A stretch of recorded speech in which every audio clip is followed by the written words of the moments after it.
Welcome to Podcast 101. 101, eh? You're in the 101 room. I'm Heather from Wiggly Wigglers. I'm Richard from Wiggly Wigglers. Well, I'm Farmer Phil. This week we are going to redefine the chocolate rating.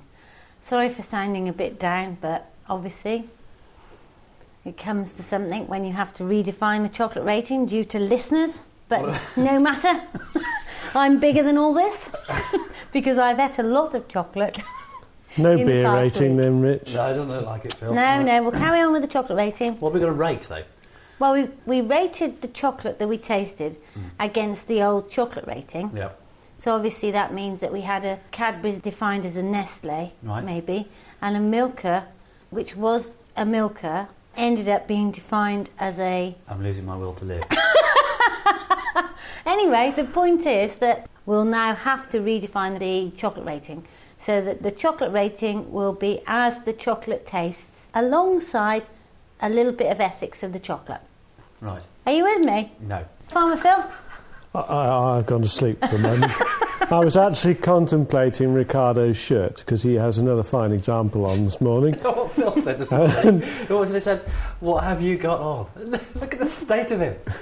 That's ridiculous. And Michael said, What have you got on? Yeah, but look at it. Is his shirt inside out or not? It looks as though you've been working in a coal yard all week. I mean, Phil said this is clean. Some cheapskate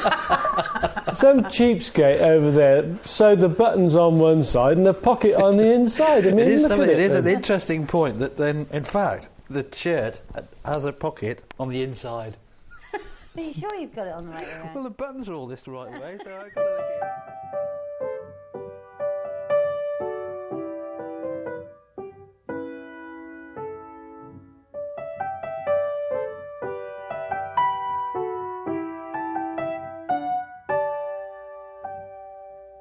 We've had loads of congratulations on our 100th podcast. Here's one from Pete Galley. If I had neighbours, they would think I'm mad.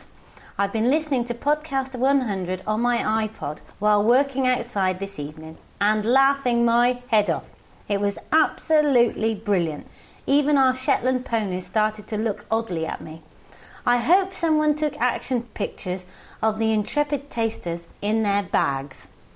That was absolutely fantastic. No, I don't know which bit I liked the best.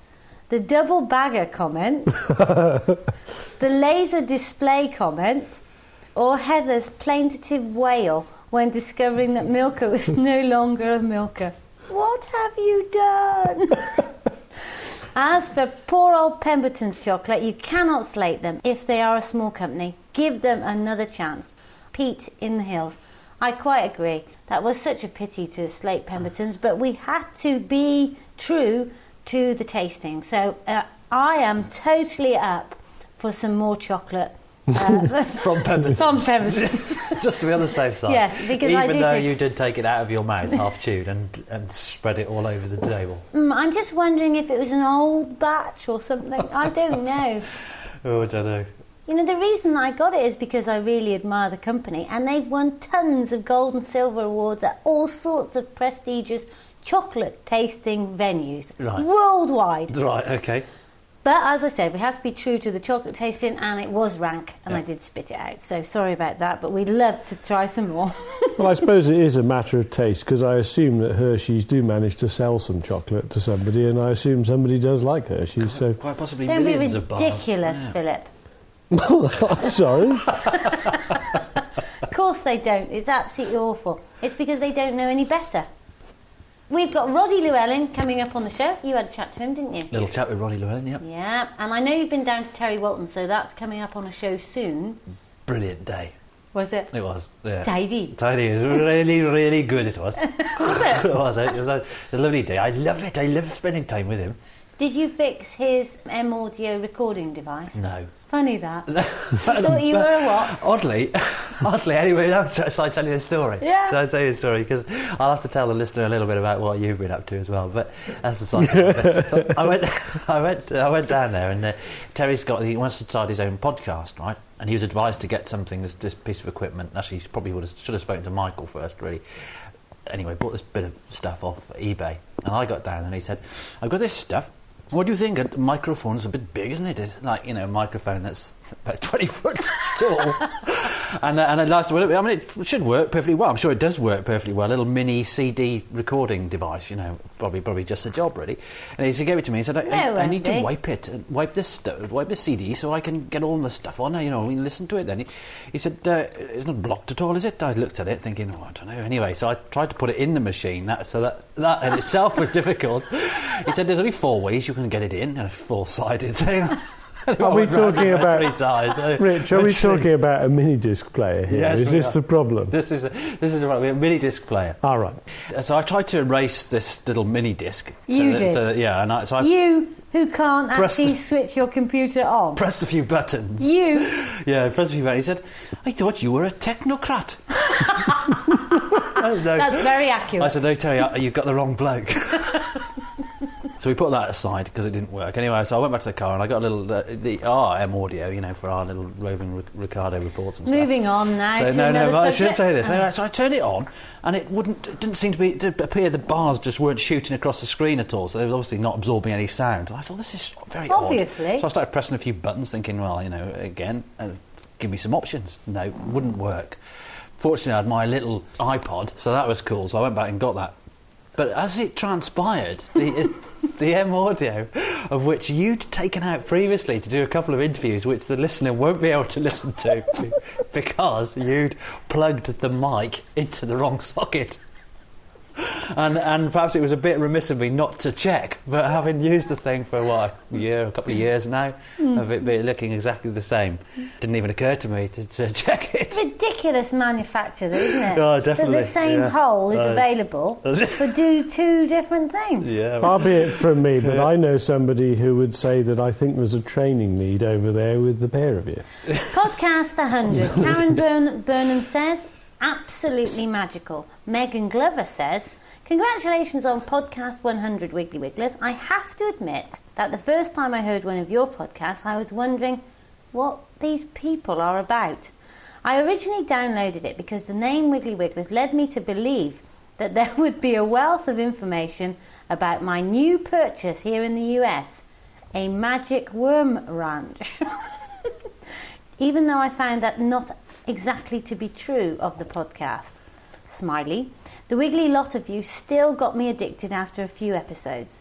I now look forward to my weekly dose of what Heather has termed info merriment.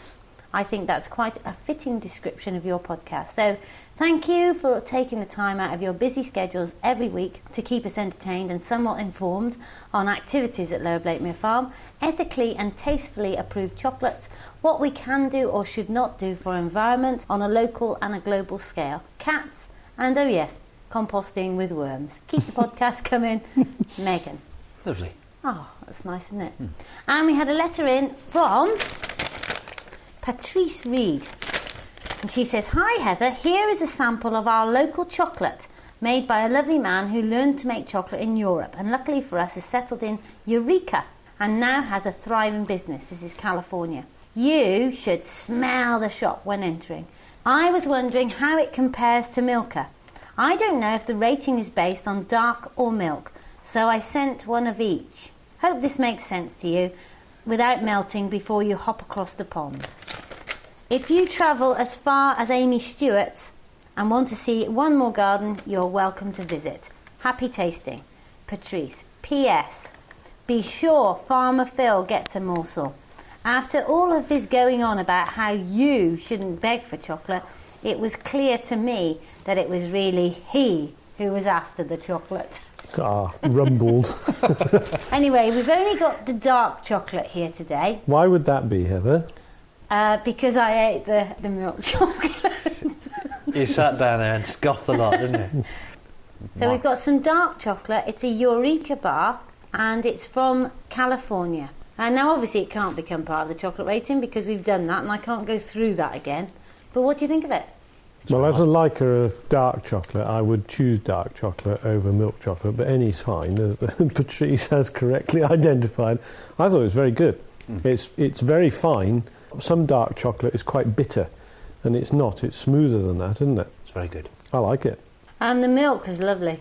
but it's gone now, so there we are. But thank you very much. So, shall we get to redefining the chocolate rating? Or shall we go to Roddy Llewellyn? Let's go to Roddy. Interesting bloke. We sort of part-sponsored the Herefordshire Festival of Flowers. It was a great event, and actually they were very, very lucky with the weather. Hereford Cathedral was laid out with all sorts of goodies, and they had various people... It. No, you went, didn't you? And you weren't particularly inspired. Not by the flowers. They were a bit exotic. Right. I can well imagine. Anyway, they had a couple of people, Roddy Llewellyn, Sir Roy Strong, and David Howard from Highgrove. These guys come along and they were giving talks. Mainly Sir Roy Strong and Roddy Llewellyn would talk about they're garden designers, artists, amongst many other things, but they were talking about the formal gardens that they'd created, really, and I think the audience were appreciative of that kind of sentiment, and that's what they wanted to know about. So quite different to what we try to encourage people to do, in fact. But equally, it had moments of interest, I suppose. But no, I don't mean to be disrespectful anyway. And I spoke to Roddy Llewellyn, had a really interesting chat with him. He's a nice bloke, really kind of down-to-earth bloke. His talk was inspired ideas about garden design, formal gardens, and experiences that he's had and whatnot, and gardens that he's created. So it's great. And so we had a chat, a little interview, and I asked him a few things. Fantastic. Let's hear it now. And next year, hopefully, when they do it, I'd love to see them using English flowers in the cathedral, not just those exotica. But anyway, good luck to them. They had tons and tons of visitors. By Friday evening, they'd have 9,500, and they were expecting 10,000 altogether. So they got one more day to go. That is very good. Fantastic for Hereford to bring people in. Here we go with Roddy. I should say it's lovely to meet you. It's a pleasure to meet you. Very nice. I thoroughly enjoyed your talk as well. Thank you. Now, I don't know whether are you familiar with Wiggly Wigglers? Well, I have been recently, yes. Okay. I'm very impressed by your catalogue. Right, okay. Well, that's good. I think I'm just angling for a few free plants. Absolutely, yeah. It was interesting that the point you made about the only two significant native shrubs that you were aware of that had any real vigour and vibrancy were Guelder Rose. The Guelder Rose, Viburnum opulus, and the spindleberry, Euonymus europaeus. Spindle is gorgeous. We've got a lot of home. It's fairly sort of lime and whatnot. Yeah. I mean, it's everywhere. It's very prolific. But I was thinking, what about alder buckthorn? That's not too bad either. Yes, no, I'm sure there are more. But I would like to tell you a very interesting historical fact that Greta Garbo, right, who we all know, has always been misquoted throughout the years. What very few people knew, that in fact she was an extremely experienced and knowledgeable horticulturalist. Right. And she's always been misquoted, and what she actually said was, I want to be alone. That's very good. That's very good, yeah. Have you... I've never heard that one. Not many people know that. Is that something you've conjured up? Especially for me. That's where... that's the idea. It's been a long day. It has. Yeah. Have you, if you're familiar with Herefordshire, you kind of... Well, I was brought up in Monmouthshire. Right, okay. Well, that's a beautiful county. So. Near Abergavenny. Right. And then my parents went on living there until they died about 10 years ago. Okay. Right. Less. So you made frequent visits then to Monmouthshire? Yes. I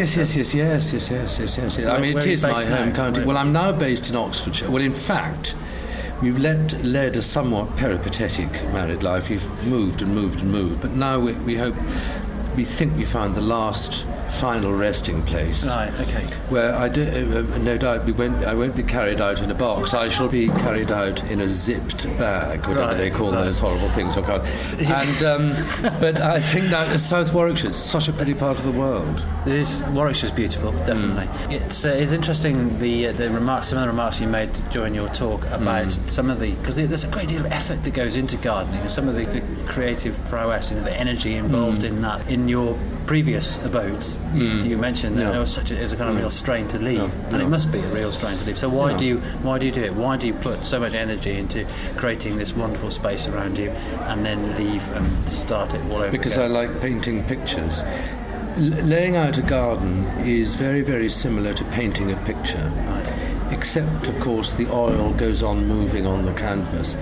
This is where plant knowledge comes in so useful. You've got to know how big things are going to grow, what shape they're going to grow to, which is why when you first plant a garden, especially when it comes to trees, one of the main vital bones of the garden's skeleton is to know about how far apart to plant trees. And if they look ridiculously far apart, you've got it right. Right. Okay. And do you ever feel you've got it right? I mean, presumably. Well, they take years and years and years to mature. Of course, right. It takes time, and I get huge satisfaction out of planting trees in any case, because I think it's a noble thing to do. Yeah. To plant for posterity and for future generations, and it's a very nice thought, really, that one's leaving this earth a nicer place than when one found it. Right. There are two similarities between yourself and Sir Roy Strong that I've immediately noticed. I see.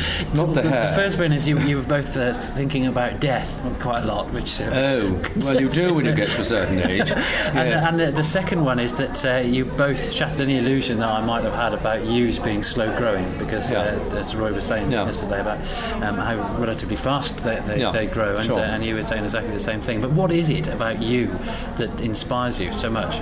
Is it because it's easy to propagate? Is it easy to shape? Well, it's an obvious choice because it's indigenous. Right, good. That's always good. And therefore you know you're not going to fail with it. Right. 2, it's such a useful plant to use to grow things in front of it, like, for instance, some of the artichoke on a porden or something with wonderful sculptural bright silver leaves, because they stand out so well using the yew as a foil behind. And also it can be clipped so neatly. Right.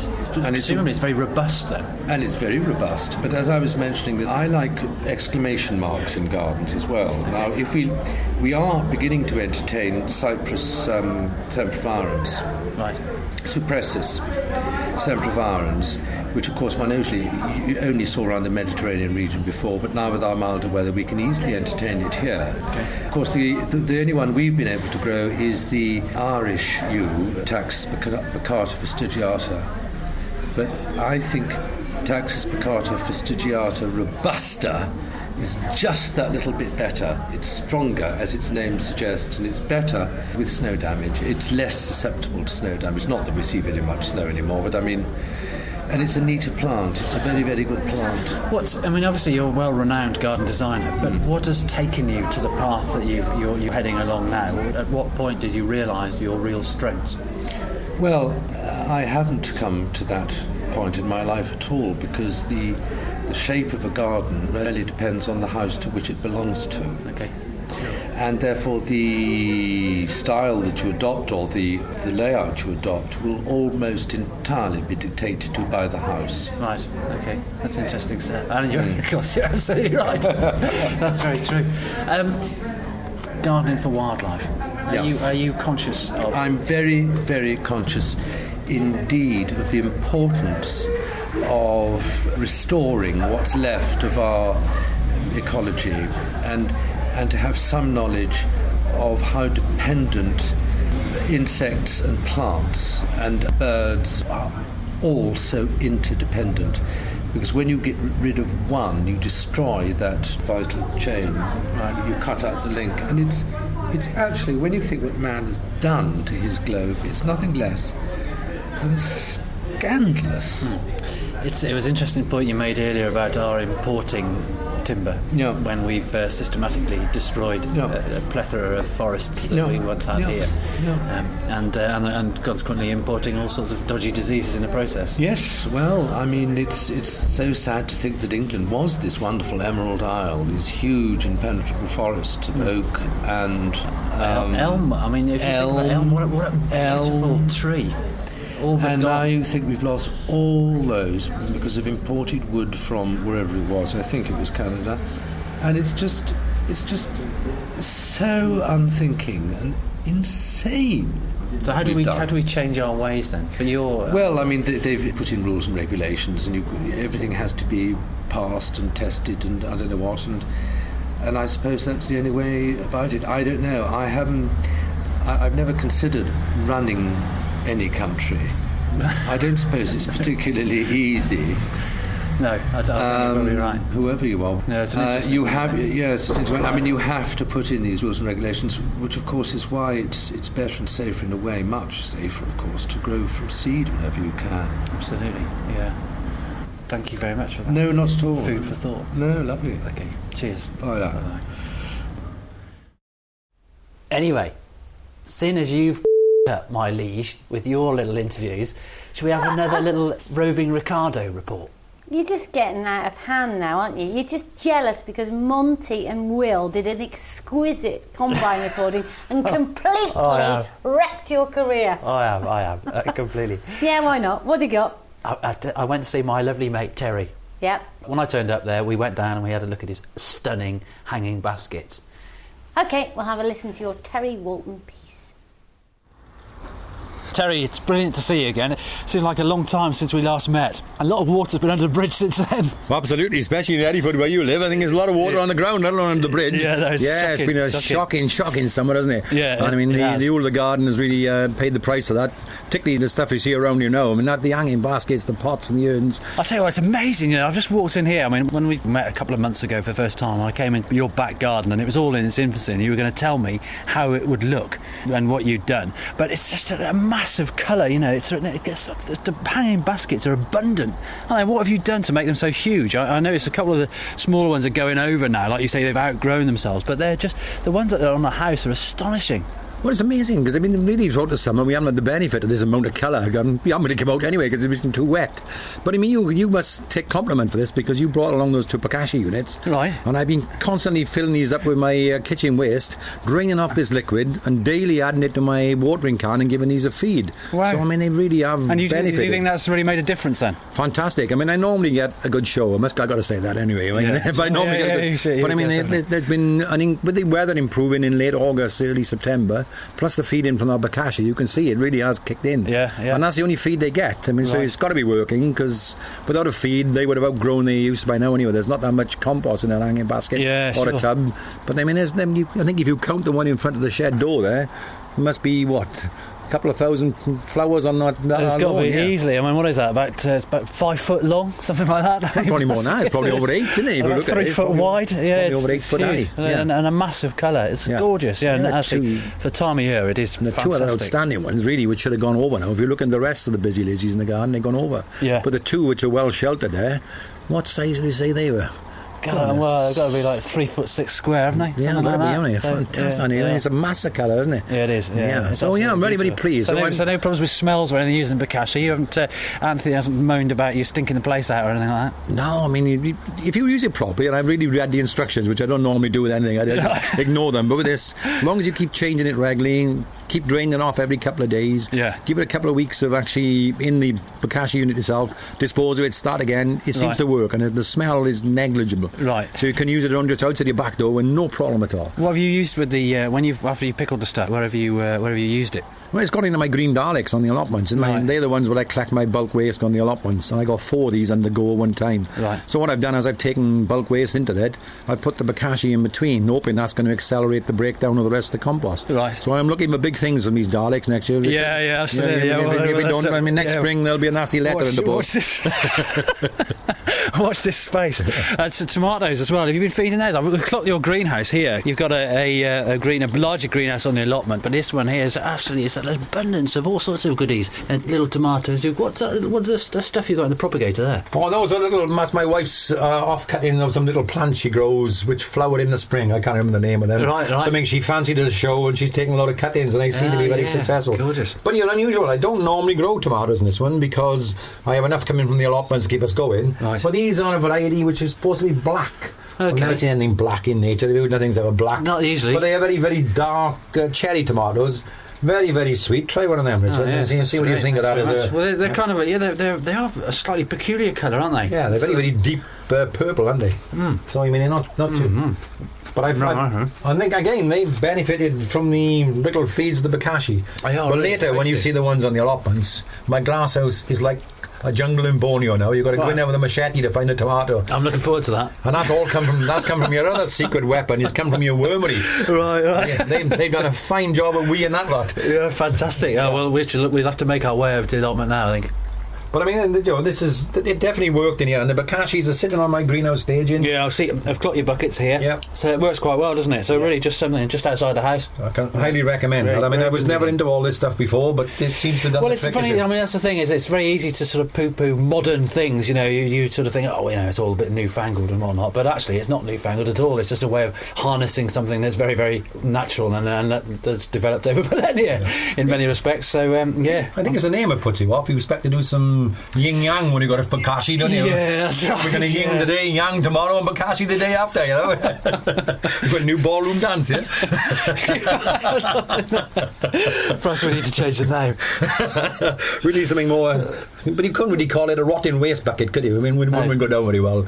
No, that's right. No, it has to be... It conjures all sorts of ideas, bokashi. But I'm sure, you know, you've got a set of drums if you want them in between. You can do lots of things with those. Fantastic. But it works. I think it works anyway, and I've been gardening a long, long time now. Yeah, excellent. And what about froggies this year? Have you had lots of frogs? Yes, yeah. I mean, obviously it's a bit warmer this time of day now, so I'm going to see them. But in the evening, on these misty nights we had at the beginning of last week, the place is a mass of frogs, about the size of a 10-pence piece. Right. And they're all feeding well. And then the trouble is, I think the slugs are a bit big for them and beating them up this year. But in regards to everything else, they are feeding well. So I'm hoping to have a good duffy of frogs around this garden next year. Fantastic. Yeah. Excellent. But I mean, a pond is an essential. I think if you're going to create natural wildlife in the garden, you need a pond. Right. Everything needs to drink. It needs to come to the water. And it's a fine base for newts and frogs. Doesn't it make a difference as well? Just the sound of water bubbling into it, you know, makes all the difference. It's so atmospheric. Well, I got my little, to go on with bokashi, I got my little Japanese bench alongside the wall there. So I can sit there with my coffee and on the few warm summer evenings we get,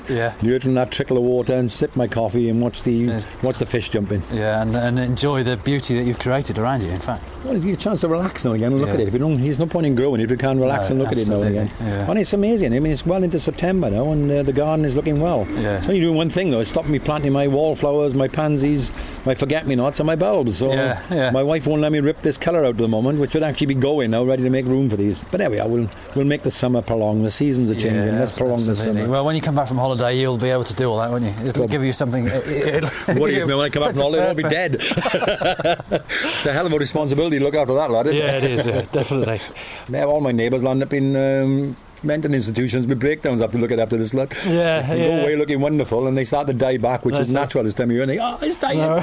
What's Terry going to say when he gets back? But again, I won't be able to enjoy it, so if they want to enjoy it, they're going to have to look after it. Yeah, for sure. Anyway, should we head off to the allotment? Let's go and look at the best part, where all the wormery is, are we? Yeah. Let's go and catch up on our worms. Let's go. Yeah.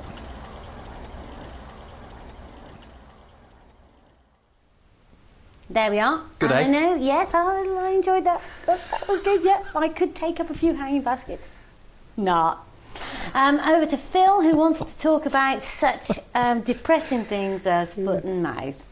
Farmer Phil? Well, it's bad news again, I'm afraid, but in some ways it's good news because today is the 13th of September and we learnt yesterday that we've got another case of foot and mouth down in Surrey. And this morning they confirmed that it's the same strain as escaped from the Pirbright government facility. Now that bit I consider to be good news because if it hadn't been the same strain, it would mean that we'd got another outbreak from some source unknown. So if there is a positive to be drawn from it, we know where it's come from. I think it's outrageous that it did come from there, and that's no consolation to the unfortunate farmers concerned. It's just outrageous. Why don't we just vaccinate? That's my puzzle. It's a very difficult subject, but the problem with vaccination is that once we vaccinate, we lose our disease-free status as a country because vaccination masks whether you've got foot and mouth or not, and it's like admitting that you have. And I thought the other European countries vaccinated. It is ironic that is true, but what allows us to export our breeding stock, and it's not an inconsiderable part of the industry, to Europe, is our disease-free status. When we lose our disease-free status, they won't allow us to export stock. So what I think is the government is actually responsible for spreading the disease is just... It's absolutely beyond the pale. And what is more significant in my mind is that, all right, this outbreak hasn't come from this, but we still import food products, meat products, from countries where foot and mouth is endemic. Some of the South American beef-producing countries, they have huge problems with foot and mouth. Foot and mouth has no issues for human health. The meat from foot and mouth cattle has no problems to humans, but of course huge problems to the stock themselves. But we import beef from countries who have foot and mouth, can't get rid of it. Do you know, last night Oscar came round and he and Farmer Phil were sat in the window together drinking a cup of tea, and both of their phones went off, and they had synchronised text from the NFU saying, watch your biosecurity, this disaster has happened. And then the phone went, and I picked up the phone, and it was Peter Kendall, who is the head guy of the NFU, with a recorded message telling you exactly what they knew already. And I thought, wow, that's amazing. It's quite efficient, isn't it? Yeah. I think. But the NFU is the National Farmers Union, for those listeners who don't know, and it is it's not a union as a trades union, but it is the overarching farming body, political body, who try and look after farming interests. And because farmers in Britain are quite slow to take up the benefits of the internet and email and so on, the percentages are quite low, they've been looking for ways to get information out to farmers quickly. Foot and mouth is a perfect example, and they hit on the fact that the vast majority of farmers do have mobile phones, and therefore text messages and voicemail messages via your landline could be an effective way. And Julia Evans, our county chairman, has been one of the county chairmen really pushing for this, and it was quite a good demonstration that it works. The text arrives, we both read it simultaneously and said, but it got the information to us, whereas on the internet or whatever, out on the tractor or whatever, you wouldn't have looked at it. So fingers crossed we can get it under control. Anyway, more positive note, darling, what about Year of Food and Farming? Year of Food and Farming. Well, of course, our listeners have heard us all going on about what the Year of Food and Farming is about. It is reconnecting those people who eat the food with those people who produce the food. It's as simple as that, and it was launched yesterday at Highgrove at Prince Charles's house. And he is Jamie Oliver, I think. But they're particularly keen on targeting children, schools, because obviously they are the next generation of food consumers. They are the ones who it is easiest to reconnect because they're available for education. And so various of us have been invited to do things in the context of food and farming. I've been invited through Leaf, who are helping to coordinate some of this, to go with a chef to our local girls' school, which used to be next door to the boys' school that I went to, and it'll be the first time for 35 years that I've been there with permission. Good Lord. So there's these sort of ideas to get real farmers, real chefs into schools, show the kids how it works, why it works, what they might like, what they might not like, feedback both ways, explain how it is. And this goes on for a year, and so I think it's a really good thing, and it follows on really well from the things that we've been banging on about for some time now. And yesterday there was an appointment for Farmer Phil. He has been made part of a certain committee. Right. Would you like to divulge this? Well, again... He was a bit of a reserve, actually. They asked I don't know how many people before they went to him. Well, it just took them some time to find the right person.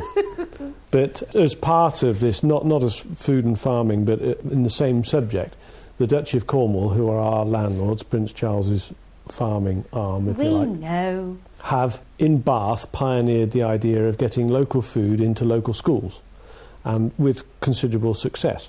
And our land steward, David Curtis, in this area, has decided that it would be a good idea to get Hereford Council fired up and try and get some local Herefordshire food into local Hereford schools. Right. And this came about because of a conversation with a tenant of the Duchy's wife, who happens to be a headmistress of a primary school, who was bemoaning the difficulties of getting decent food in the schools. And so it's gone from there. David has set up a committee which basically includes school representatives, council representatives, the chairman of the county council, and he wanted a farmer representative to go on this steering group to oversee trying to coordinate the production of the food and the facilitation of getting it into the schools in a fashion that they could use. And after several goes, he invited me to be on the steering group. Well, we'll hear lots more about that, I'm sure, in future episodes. And I learned from David Howard that if you want to go completely peat-free, leaf mould is the key. So there we are for another week on the Wiggly Sofa. It's been a joy, an absolute pleasure to be with you, Rich. Thank you. Thank you. Why do you say it like that? Oh, it's just been a tough one, hasn't it, really? It has today, yeah. But never mind. Next week, we will have a video cast of how to maintain your can of worms. Oh, no. Woo! Lauren Hardy, right again. Oh, bye. Bye from me. Bye.